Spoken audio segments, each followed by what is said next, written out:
എല്ലാ കൂട്ടുകാർക്കും നല്ലൊരു രാത്രി ആശംസിച്ചുകൊണ്ട് നമുക്ക് നേരെ ഇഷിതയുടെയും മഹേഷിന്റെയും നാളത്തെ നല്ലൊരു പ്രൊമോ വിശേഷം കേട്ടാലോ. ആദ്യമായി കാണുന്നവരാണെങ്കിൽ ചാനൽ ഇഷ്ടപ്പെട്ട ഒന്ന് സബ്സ്ക്രൈബ് ചെയ്യാൻ മറക്കരുതേ. അതോടൊപ്പം തന്നെ വീഡിയോ ഇഷ്ടപ്പെടുവാണ് ലൈക്ക് ചെയ്യാനും മറക്കരുത് കേട്ടോ. നമ്മുടെ മുന്നോട്ടുള്ള യാത്രയിൽ നിങ്ങളുടെ സപ്പോർട്ട് ലൈക്കാണ് നമുക്ക് ഏറ്റവും കൂടുതൽ പ്രചോദനമായി മാറിക്കൊണ്ടിരിക്കണേ. അപ്പൊ നമുക്ക് നേരെ നമ്മുടെ വിശേഷത്തിലേക്ക് അങ്ങോട്ട് പോയാലോ. അങ്ങനെ ഇന്നത്തെ വിശേഷം നമ്മൾ കണ്ടു. കല്യാണം ഏത് രീതിയിൽ നടത്തണം എന്നുള്ള അയ്യർ ഫാമിലി രീതിയിലാണോ അതോ ഇനിയിപ്പോ തഞ്ചാവൂർ ഫാമിലി രീതിയിൽ നടത്തുന്നതെന്ന് ഒരു തർക്കം ഉണ്ടാവുകയാണ് സ്വപ്നവലിയും പ്രിയാമണിയും തമ്മിൽ. അവസാനം അവർ ടോസ് ഇട്ട് കഴിഞ്ഞപ്പോൾ അത് പ്രിയാമണിയുടെ തന്ത്രമായിരുന്നു. പ്രിയാമണി വളരെ തന്ത്രപരമായിട്ട് രണ്ട് പേപ്പറിലും അയ്യർ ഫാമിലി എന്ന് എഴുതി വെച്ചു. അതുകൊണ്ട് ആ ചീട്ട് എടുത്ത് കഴിഞ്ഞപ്പോൾ രാമനാഥന് കിട്ടിയത് അയ്യർ ഫാമിലി എന്നാണ്. അപ്പൊ ആ രീതിയിൽ തന്നെ വിവാഹം നടത്താൻ തീരുമാനമായി. പക്ഷേങ്കില് സ്വപ്നവലിക്ക് ഭയങ്കര ദേഷ്യമായിരുന്നു, പ്രിയാമണിക്ക് സന്തോഷമായി. താനെങ്കിലും കുതന്ത്രം പ്രയോഗിച്ചോണ്ടല്ലേ ഇപ്പൊ സെറ്റായെന്നുള്ള രീതിക്ക്. അപ്പോഴേക്ക് സുചിത്രയും ആഷിതയും മുഖത്തോട് മുഖം നോക്കി നിന്ന് ചിരിക്കുകയാണ്. അപ്പോഴാണ് അവർക്ക് പ്രിയാമ്മയുടെ തന്ത്രങ്ങളൊക്കെ മനസ്സിലായത്, അമ്മ എന്താ ചെയ്തതെന്നുള്ള കാര്യം അപ്പോഴാണ് ആഷിതയ്ക്കും മനസ്സിലായത്. പിന്നീട് രാമനാഥൻ പറഞ്ഞു, ഇനി ഇപ്പൊ ആ കാര്യത്തിൽ ഒരു തർക്കം വേണ്ട, കാര്യത്തിന് തീരുമാനമല്ലോ.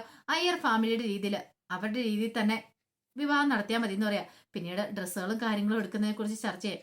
അപ്പൊ ഡ്രസ്സ് ഇനി അടുത്ത ദിവസം തന്നെ നമുക്ക് പോയി എടുക്കാം. അടുത്ത ദിവസം എന്ന് പറഞ്ഞാൽ പിന്നെ 2 ആഴ്ചയിലുള്ളൂ. എന്നൊരു കാര്യം ചെയ്യാം, നാളെ തന്നെ പോയി ഡ്രസ്സ് എടുത്തേക്കാന്ന് ഒരു തീരുമാനത്തിൽ എത്തുവാണ്. അങ്ങനെ അവര് പിരിയുവാണ്. ഈ സമയം രചന വീട്ടിലേക്ക് വരുവാണ്.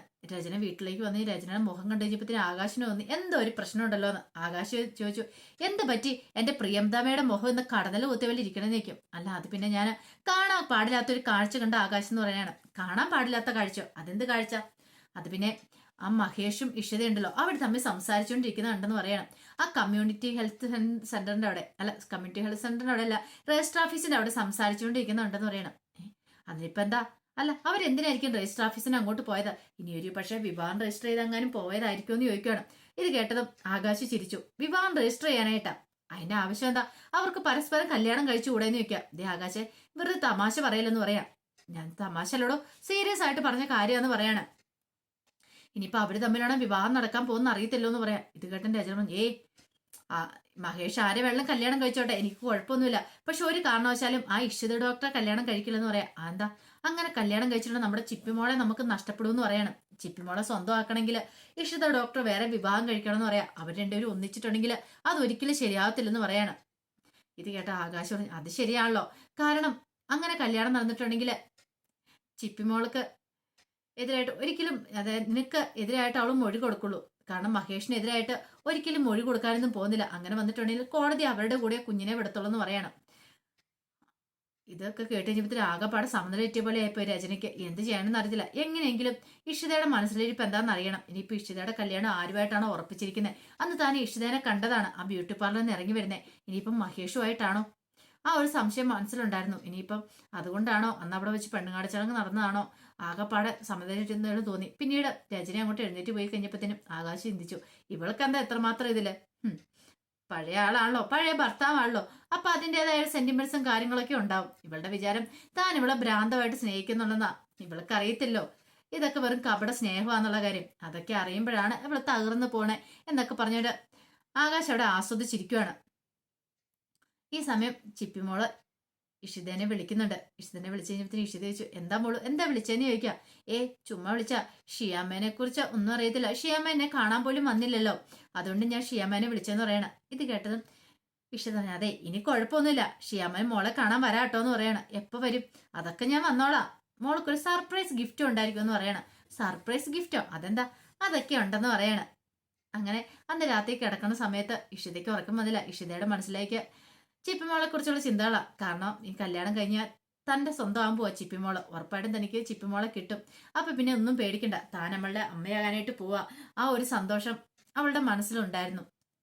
ആ സമയത്ത് വിനോദും ആരോഗ്യമന്ത്രി അൻസാരിദാസും ഒക്കെ ചേർന്ന് ചില തീരുമാനങ്ങളൊക്കെ എടുക്കുന്നുണ്ടായിരുന്നു. കാരണം ഇഷിതയ്ക്കിട്ടൊരു പണി, കാരണം ഇഷിത ശോഭിനെ സഹായിച്ചിട്ടുണ്ട്. അങ്ങനെയാണെങ്കിൽ ഇഷിതനെ കൊടുക്കാൻ പറ്റിയ പണി തന്നെ ചെയ്യണം. അപ്പൊ അതിന് വേണ്ടിയിട്ട് ആ ഒരു പെൺകുട്ടിയെ നേരത്തെ അവിടെ സിറ്റി ഹോസ്പിറ്റലിൽ അഡ്മിറ്റ് ചെയ്തിട്ടുണ്ടായിരുന്നു. ആ പെൺകൊച്ചിനെ വെച്ച് ഒരു കളി തന്നെ നടത്താൻ തീരുമാനിച്ചു. അപ്പൊ ആദ്യം അതിനെ അഡ്മിറ്റ് ചെയ്യുന്ന സമയത്ത് അതിന്റെ ഒറിജിനൽ അച്ഛനും അമ്മേനെ ആയിരുന്നില്ല അവിടെ കൊണ്ടുവന്നിരുന്നേ, ഡ്യൂപ്ലിക്കേറ്റ് ആയിരുന്നു. പക്ഷെങ്കിൽ അതിന്റെ ഒറിജിനൽ അച്ഛനും അമ്മേനെ വിവരം അറിയിക്കാനൊക്കെ തീരുമാനിക്കുകയാണ് അവര്. പക്ഷെ ഇതൊന്നും ഡോക്ടർ ഇഷിതയ്ക്ക് അറിയത്തുണ്ടായിരുന്നില്ല. ഒറിജിനൽ അച്ഛനും അമ്മയെന്ന് ഓർത്തോണ്ടാ ആദ്യം വന്നേന്ന് ഓർത്തോണ്ടാണ് ഡോക്ടർ ഇഷിത ഇരുന്നേ. അങ്ങനെ പിറ്റേ ദിവസം രാവിലെ പിറ്റേ ദിവസം രാവിലെയാണ് ഡ്രസ്സ് എടുക്കാനായിട്ട് പോകുന്നത്. അങ്ങനെ ഡ്രസ്സ് എടുക്കാനായിട്ട് എല്ലാവരും കൂടെ പോവാണ്. അങ്ങനെ ഡ്രസ്സ് സെലക്ട് ചെയ്തുകൊണ്ടിരിക്കുന്ന സമയത്ത് സ്വപ്നവല്ലി പറഞ്ഞു, അതെ അവൾക്കുള്ള സാരി, ഇഷിതയ്ക്കുള്ള സാരി മഹേഷ് എടുത്തോട്ടെ എന്ന് പറയാണ്. ഇത് കേട്ടും മഞ്ജു പറഞ്ഞു, അതെങ്ങനെ ശരിയാവും, നമ്മൾ സെലക്ട് ചെയ്യേണ്ടതെന്ന് ചോദിക്കും. വേണ്ട, അവന് ഇഷ്ടമുള്ള സാരി എന്ന് വെച്ചാൽ സെലക്ട് ചെയ്തോട്ടെ. അതുപോലെ തന്നെ അവന് ഇഷ്ടമുള്ള, മഹേഷിന് ഇഷ്ടമുള്ള ഡ്രസ്സ് എടുത്തു കൊടുക്കേണ്ട ആള് ഇഷിതയാന്ന് പറയണം. ഇഷിതയ്ക്കുള്ള എടുത്തു കൊടുത്തോട്ടെ മഹേഷിന്, അപ്പൊ കുഴപ്പമില്ലോ എന്ന് പറയണം. ഇത് കേട്ടതും മഞ്ജുമ അങ്ങോട്ട് വിളിച്ചു അതൊക്കെ മാറ്റിക്കൊണ്ട് പോയി സ്വപ്നവല്ലിനെ എന്നിട്ട് ഇതിന്റെയൊക്കെ ആവശ്യം ഉണ്ടോമെന്ന് ചോദിക്കണം. അതൊക്കെ വേണം, ഇപ്പോഴേ നമ്മൾ അവളെ കയ്യിലെടുക്കണം, അതിന്റെ ആദ്യ പടി അതെന്ന് പറയാണ്. അങ്ങനെ സെലക്ട് ചെയ്യണം, സാരി സെലക്ട് ചെയ്യണം. ഈ സമയത്ത് മഹേഷ് ചോദിച്ചു, നിനക്ക് ഈ കളർ സാരി ഇഷ്ടമാണെന്ന് ചോദിക്കും. കുഴപ്പമൊന്നുമില്ലെന്ന് പറയണം. അങ്ങനെ മഹേഷ് കുറെ നേരം ഇങ്ങനെ നോക്കി അവസാനം ഒരു സാരി സെലക്ട് ചെയ്യുവാണ്. പിന്നീട് ഇഷിതയോട് ചോദിച്ചു, ഇത് ഇഷ്ടപ്പെട്ടോന്ന് ചോദിക്കാം. ഇഷിത പറഞ്ഞു, ഏത് വേണമല്ലോ എടുത്തോന്ന്, എനിക്ക് ഒരു കുഴപ്പമില്ല. കല്യാണം എന്ന് പറഞ്ഞാൽ എനിക്ക് അങ്ങനെ ആഡംബരം നടത്തുന്നതുകൊണ്ട് താല്പര്യമില്ല. അന്നത്തെ ദിവസം ഒരു താലി കിട്ടി ചടങ്ങ്, പിന്നെ ചിപ്പിമോളുടെ അമ്മയാകാലോ, ആ ഒരു സന്തോഷം മാത്രം എന്റെ മനസ്സിലുള്ളെന്ന് പറയാം. ഇത് കേട്ടുന്ന മഹേഷ് പറഞ്ഞു, എനിക്കും അതുപോലെ തന്നെയാ, അതുകൊണ്ട് ഇപ്പൊ ഏത് ഡ്രസ്സ് ഇട്ടാൽ എന്താ, ഇട്ടില്ലെങ്കിൽ എന്താന്ന് മഹേഷ് ചോദിക്കുകയാണ്. ഇഷ്ടത്ത് പറഞ്ഞു, എനിക്കും അതുപോലൊക്കെ തന്നെയാ, വലിയ പ്രത്യേകതയും കാര്യങ്ങളൊന്നും ഇല്ലെന്ന് പറയണം. അപ്പോഴേക്കും അങ്ങോട്ട് സുചിത്ര ഓടി വന്നു. സുചിത്ര വന്നിട്ട് ചോദിച്ചു, ചേച്ചി ഡ്രസ്സ് സെലക്ട് ചെയ്തോന്ന് ചോദിക്കാം. ഇല്ല, സെലക്ട് ചെയ്തോണ്ടിരിക്കുക. പിന്നീട് ഒരു സാരി കാണിച്ച വശം ഇതാന്ന് പറയണം. ഇതാണോ ചേച്ചി, ഇതത്ര നല്ലതല്ലെന്ന് പറയണം. ഇത് കേട്ടത് മഹേഷ് പറഞ്ഞു, ഇത് മതി, ഇവൾക്ക് ഇത് മതി എന്ന് പറയണം ചേരുന്നത്. പിന്നീട് മഹേഷിനുള്ള ഷർട്ടൊക്കെ ഇഷിതയെ സെലക്ട് ചെയ്യുന്നുണ്ട്. അങ്ങനെ സെലക്ട് ചെയ്ത് അവിടെ ഇരിക്കുകയാണ്. ആ സമയത്താണ് രചന പർച്ചേസിങ്ങിനായിട്ട് ടെക്സ്റ്റൈൽ ഷോപ്പിലേക്ക് വരുന്നത്. പക്ഷേങ്കിൽ രചന ഒട്ടും പ്രതീക്ഷിക്കാത്ത കാര്യമാണ് അവിടെ കണ്ടത്. ഇഷിത അവിടെ സാരി സെലക്ട് ചെയ്തുകൊണ്ടിരിക്കുന്നു. ഇഷിതയുടെ അടുത്ത് മഹേഷുണ്ട്, സ്വപ്നവല്ലി അവരെല്ലാം ഉണ്ട്. ഒരു നിമിഷം ഇഷിത ഞെട്ടിപ്പോയി, ഇതെന്താ പോലും ഇങ്ങനെ, ഇവർ തമ്മിലാണ് ഇനി വിവാഹം കഴിക്കാൻ പോകുന്നത്. ആ ഒരു ചിന്ത ഉണ്ടായതും സർവ്വ നിയന്ത്രണം വിട്ടുപോയി രചനയ്ക്ക്. എങ്ങനെ അത് അറിയാൻ പറ്റും? രചന പതിക്കാൻ അങ്ങോട്ട് മാറി നിൽക്കുകയാണ്. പിന്നീട് സെലക്ഷനും കാര്യങ്ങളും എല്ലാം അവിടെ നടക്കുന്നുണ്ട്. ആരോടൊന്ന് ചോദിച്ചാൽ അറിയാൻ പറ്റും, പക്ഷെ ഇപ്പോഴങ്ങോട്ട് ചെല്ലാനും പറ്റില്ല. അങ്ങനെ ചെന്നിട്ടുണ്ടെങ്കിൽ താൻ പിടിക്കപ്പെടും എന്നുള്ള സത്യം രചനയ്ക്ക് മനസ്സിലായി. രചന പതുക്കെ മാറി നിൽക്കുകയാണ് അവർ ഡ്രസ്സ് സെലക്ട് ചെയ്യുന്ന കണ്ടിട്ട്. പിന്നീട് അവർ ഡ്രസ്സ് സെലക്ട് ചെയ്ത് അങ്ങോട്ട് മാറിക്കഴിഞ്ഞപ്പോഴത്തേനും രചന അങ്ങോട്ട് എന്നിട്ട് സെയിൽസ് ഗേളിനോട് ചോദിച്ചു, അല്ല ഇപ്പൊ ഇവിടുന്ന് സാരി എടുത്തോണ്ട് പോയത് അതോ, അത് കല്യാണ പാർട്ടിയാന്ന് പറയണേ. കല്യാണ പാർട്ടി അതെ എന്ന് പറയാണ്. രചനയ്ക്ക് ഒരു കാര്യം മനസ്സിലായി, താൻ പേടിച്ച പോലെ തന്നെ സംഭവിച്ചിരിക്കുന്നു. അവർ തമ്മിൽ വിവാഹം കഴിക്കാൻ പോന്നു. ദൈവമേ, അപ്പൊ എന്ത് ചെയ്യും? ആകെപ്പാടെ സമനില എത്തുന്ന പോലെ തോന്നി. ആ സമയത്ത് ഹോസ്പിറ്റലിൽ നിന്ന് ഇഷിതയുടെ ഫോണിലേക്ക് ഒരു കോള് വരുവാണ്. അപ്പൊ ഇഷിത കോൾ എടുത്ത് കഴിഞ്ഞപ്പോഴത്തേനും അവിടുന്ന് കോൾ വിളിച്ച് ഡോക്ടർ, അതെ എത്രയും പെട്ടെന്ന് തന്നെ ഹോസ്പിറ്റലിലേക്ക് എത്തണമെന്ന് പറയാം. ഇത് കേട്ട് ഇഷ്ടത്തെ ചോദിച്ചു, അല്ല എന്താ സാർ, എന്താ കാര്യം ചോദിക്കുക. അതെ, കഴിഞ്ഞ ദിവസം കൊണ്ടുവന്ന ഒരു പേഷ്യന്റ് ഇല്ലേ ഗൗരി, അവർക്ക് ഇച്ചിരി സീരിയസ് ആന്ന് പറയണം, എത്രയും പെട്ടെന്ന് ഇങ്ങോട്ട് വരണമെന്ന് പറയാം. അങ്ങനെ ഇഷിത എന്ന് പ്രിയാമിനോട് പറഞ്ഞു, അമ്മ എനിക്ക് അത്യാവശ്യം ഒരു ഹോസ്പിറ്റലിൽ വരെ പോകണമെന്ന് പറയാം. ഇത് കേട്ട് പ്രിയാമിനോട് പറഞ്ഞു, അതെങ്ങനെ ശരിയാവും മോളെ, ഇവിടെ ആണെങ്കിലാണ്ട് ഡ്രസ്സ് എടുത്തൊന്നും കഴിഞ്ഞിട്ടില്ല, പിന്നെ എങ്ങനെ ശരിയാവുന്ന ചോദിക്കാം. ബാക്കിയെല്ലാം നിങ്ങളെല്ലാവരും സെലക്ട് ചെയ്താൽ മതി, എനിക്കിപ്പോൾ പോകാതിരിക്കാൻ പറ്റില്ലെന്ന് പറയണം. അപ്പോഴേക്കും സ്വപ്നവല്ലി വന്നിട്ട് ചോദിച്ചാൽ എന്താ കാര്യം ചോദിക്കാം. അതേ, മോൾക്ക് ഇപ്പൊ തന്നെ പോകണമെന്ന് പറഞ്ഞു. അല്ല ഇപ്പൊ ഡ്രസ്സ് എടുത്തോണ്ടിരിക്കണം, അത് പറഞ്ഞു എന്തോ തിരക്കൊണ്ടെന്ന്. സാരമില്ല, പോയിട്ട് വരട്ടെ എന്ന് പറയണം. ഇത് കേട്ടതും മഹേഷോട്, ഓ ഇത്രയ്ക്ക് വലിയ തിരക്കാണെന്ന് ചോദിക്കും. ഇത് കേട്ടതും വിഷത് പറഞ്ഞു, അത് പേഷ്യന്റിന്റെ കാര്യമാണ്, പോകാതിരിക്കാൻ പറ്റില്ല എന്ന് പറയുന്നത്, നിങ്ങൾ തന്നെ സെലക്ട് ചെയ്താലും പറഞ്ഞിട്ട് പെട്ടെന്ന് തന്നെ ഇഷിത അവിടെ നിന്ന് ഇറങ്ങുവാണ്. അപ്പൊ ആരോഗ്യമന്ത്രിക്ക് വേറെ ചുരുക്കം കൂടെ ഉണ്ടായിരുന്നു. കഴിഞ്ഞ ദിവസം തലേദിവസം നടന്ന സംഭവം, ഇഷിത ആരോഗ്യമന്ത്രിയുടെ കാറ് പുറയിലേക്ക് എടുപ്പിച്ച്, അത് അയാൾക്ക് ഇങ്ങനെ ഒരുമാതിരി ചൊറിയുന്ന സ്വഭാവമാണല്ലോ. ഇഷിത ഒരു കാരണവശാലും ശോഭിനെ കുറിച്ച് ഉള്ള സത്യങ്ങളൊന്നും പുറത്ത് വിടല്. ശോഭയോടൊപ്പം ചേർന്നിട്ട് തന്റെ ആ ഹോസ്പിറ്റലിനെ കുറിച്ചുള്ള സത്യങ്ങളൊന്നും പുറത്ത് വിടല്. അപ്പൊ അതിനു വേണ്ടിയിട്ട് ഇഷിതനെ ഒന്ന് സ്വാധീനിക്കാൻ ശ്രമിച്ചായിരുന്നു. അപ്പൊ അതിന്റെ വൈരാഗ്യം എല്ലാം കൂടെ അയാളുടെ മനസ്സിൽ കിടക്കുക. അപ്പൊ അതെല്ലാം കൂടെ വെച്ച് ഇഷിതനെ പൂട്ടാനായിരുന്നു അവരുടെ എല്ലാവരും കൂടെ തീരുമാനം. കൂടാതെ വിനോദ് മാളിയേക്കലിനെ കൂടെ കൂട്ടുപിടിക്കുകയും ചെയ്തിട്ടുണ്ട്. അങ്ങനെ ഇഷിത ഹോസ്പിറ്റലിലേക്ക് ഓടി വരുവാണ്. വന്നു കഴിഞ്ഞപ്പോഴത്തേനും അവിടെ ഹോസ്പിറ്റലിലെ സ്റ്റാഫ് ഡോക്ടർ എന്നിട്ട് പറഞ്ഞു, അതെ കഴിഞ്ഞ ദിവസം കൊണ്ടുവന്ന പേഷ്യന്റ് കണ്ടീഷൻ വെച്ചിട്ട് ക്രിട്ടിക്കലാന്ന് പറയാണ്. അവർ അച്ഛനും അമ്മയും വന്നിട്ടുണ്ടെന്ന് പറയണം.